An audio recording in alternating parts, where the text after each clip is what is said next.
August 480 BC. The Greek army led by King Leonidas and 300 Spartans is facing a Persian army of 250,000 men.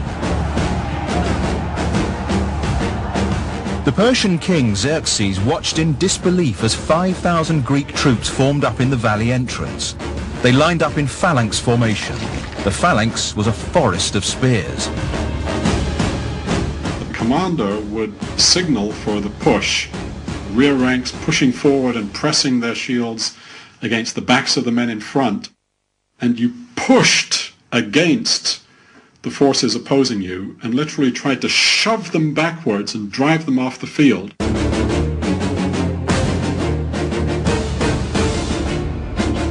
They trained their whole lives for this moment.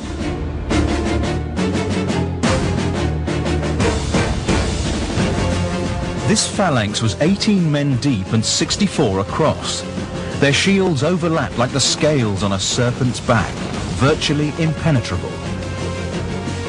The first three ranks lowered their spears and rolled forward towards the Medes. In contrast to the Greeks, the Medes were lightly armed. They carried light wickerwork shields and spears.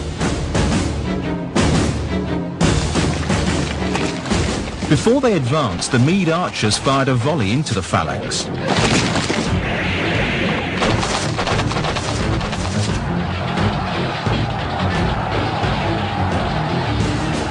Leonidas sent in more Greeks to reinforce the phalanx, pressing their weight into the backs of their fellow troops. Volley after volley of arrows filled the sky. The Greek infantry had a 3-foot shield. The shields were bronze-faced with maybe 2 inches of oak underneath that. So if you want to think of that as a kitchen cutting board.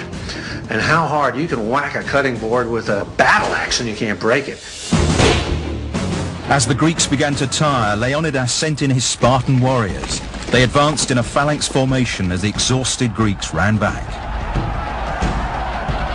As they would advance, they would be talking to each other and inspiring each other, encouraging each other to advance while these other people are advancing towards you. I mean, as each step got closer and closer, the terror must have been unbelievable. The highly trained Spartans slaughtered all in front of them.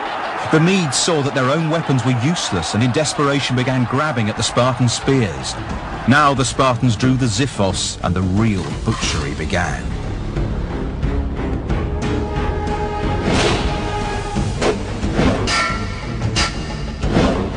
Are you hungry? Are you tired? Are you thirsty? Are you wounded? It doesn't matter. You're a warrior and you fight. The confined space made it impossible for the Persians to take advantage of their superior numbers.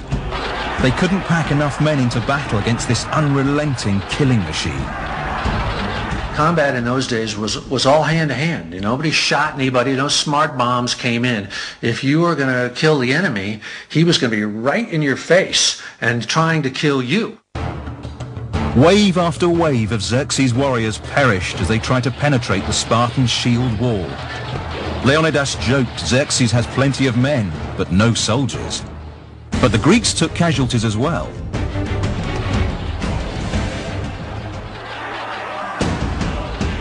As the battle moved into the second day, the Persians could make no headway. They were simply not prepared for this kind of fighting, far removed from the wide open plains of the east, where cavalry, chariots and light infantry